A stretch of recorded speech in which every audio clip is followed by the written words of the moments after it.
but we're going to wrap. Money in the bank. Rates are good. Pretty exciting. You know why? Why? Free money.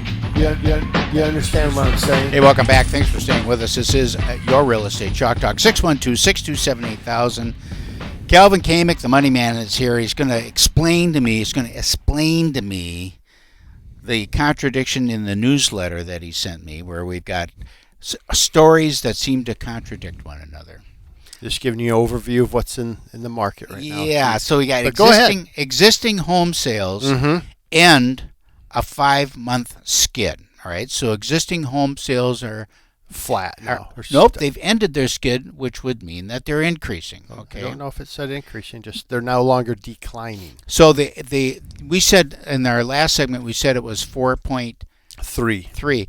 In this article, it says 3.8, which is more like what I've been hearing. Maybe 3.8 million analyzed units per the National Association of Realtors. All right, and so now everybody's forecasting above that. But somehow prices are going to fall. Just doesn't make sense to me.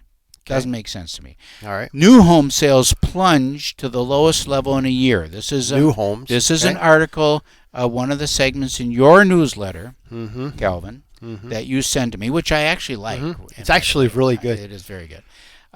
New home sales plunge to the lowest level in a year, to 590,000 annualized pace. So basically it just means new construction is slowing down.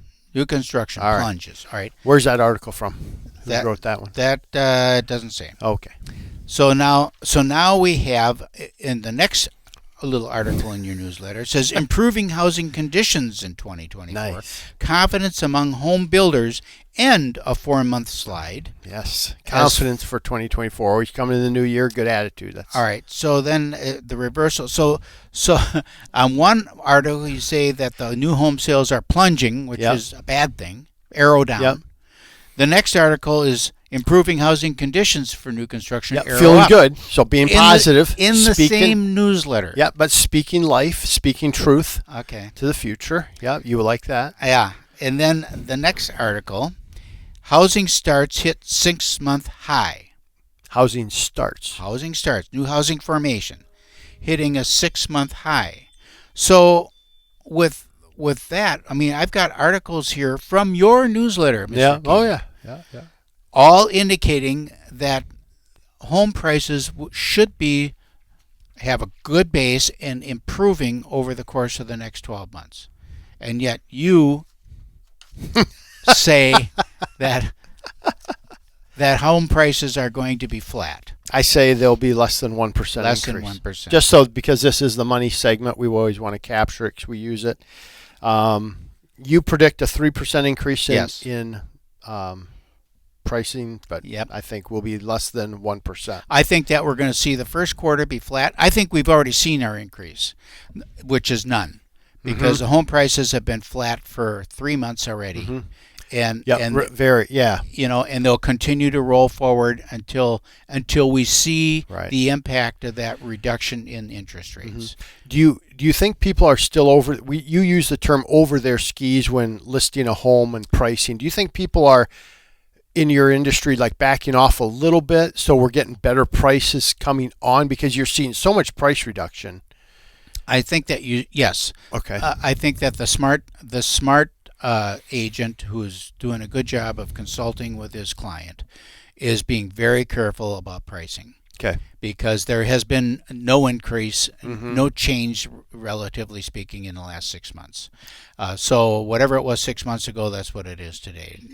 With no bump. And then we see that we've got days on market increasing, which we pointed out in the second segment or the first segment, where we got homes that are 70-some days on the market now, 80, 90 days on the market. Yeah, that's crazy to me. 76 days on the market for under 400, and then 500 to 750 sale price. Only 15 on the market in Egan, 75 days on the market there. So that's an indication of price.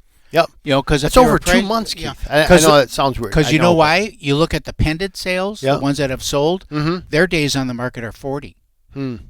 So correctly priced properties are selling in 40 days. Incorrectly priced properties are sitting. Yeah, interesting. Or it could be not price. It could be condition. Yep. So you got a correctly priced property in poor condition.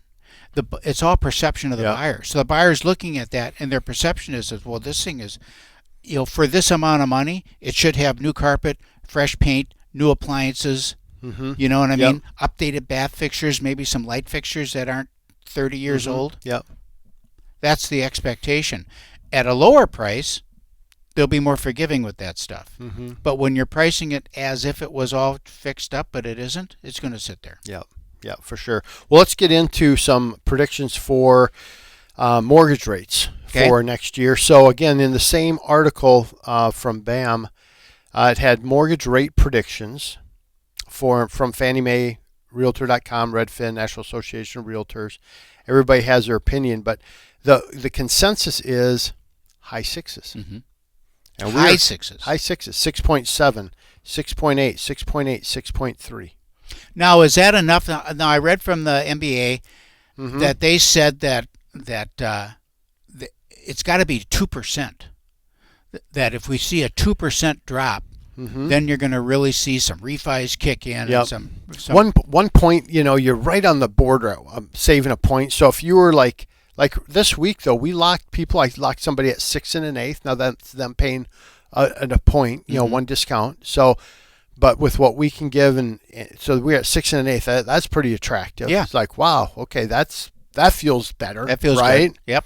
Yep. So if you were at 7.5 or higher, it's probably. I mean, we're having some conversations with people saying, hey, should we do it? But again, the whole thing is, well, do we want to do it yet? Do we not? Now the good thing is we have a lifetime guarantee with our people, so they don't pay lender fees or appraisal fee.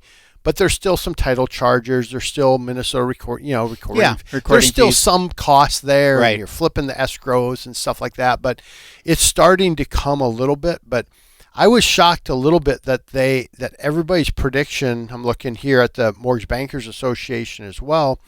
Everybody's saying kind of we're being that 6% range. And we were really hoping if we could get in that high fives, I would be happy living from 5.5 to 6.5. Give me that 100 basis point, and if I can swing there for the rest of my career, I would be super happy. But let me ask you this: what's your thought about this? We went through a period where, when people were buying after COVID, during COVID, and even a little bit before that, since about 2012, and they've been buying with a lot down. So we have a lot of equity. We have a lot of equity. A lot of equity in our homes right now. Average equity in a house is over $100,000. Yep. Wow. But we also have the credit card debt is over $1 trillion. Went over $1 trillion for the first time ever. So we've got this credit card debt, $1 trillion at 25%. You've got equity, $100,000 equity in home mortgages locked in at under 4%, 4%.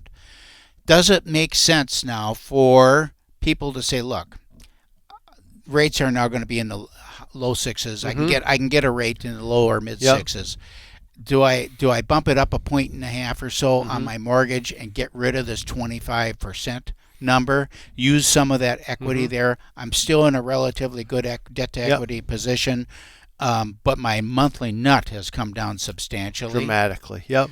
We have a tool that we do that in, so we can take their balances, their average credit card, and run the calculation, and it just says yes or no, or this is how many months it takes to recover, all of that. Right. So if you're in that situation, you're listening to the show, or somebody that is, maybe it's your son or your daughter just getting through the holidays, and you hear them talking about, oh my gosh, the credit card debt, I don't know what we're going to do. Right. That's a great conversation, because there is equity.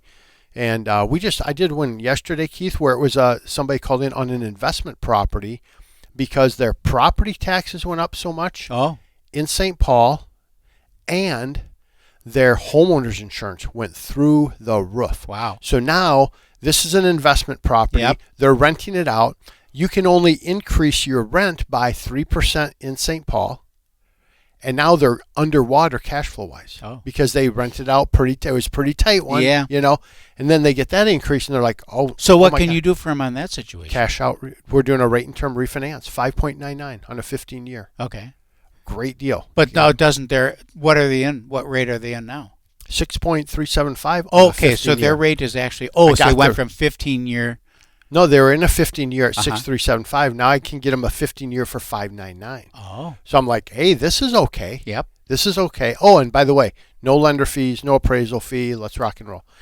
No brainers. So there are situations coming about now, as you're talking about credit card debt, that if we can pop up to, maybe it's 6.5 that you're looking at, but boy, it makes some sense. Sure makes some sense. So let's have the conversation at least. And again, everybody is predicting, again, mid-6s. We were hoping to hit high 5s, but if we're mid-6s next year and we just kind of stayed there, people are getting a little bit more used to, and now we at least, even though it was bad, we're like, hey, at least we're not at 8 anymore. Yeah. So we had that. But give me a call, 651-231-2500. Again, 651-231-2500. Love to have the conversation. That's where everything starts. Got some great shows coming up in the January. This is your Real Estate Chalk Talk, last show of the year. We'll see you next year. You've been listening to your Real Estate Chalk Talk with the Hittner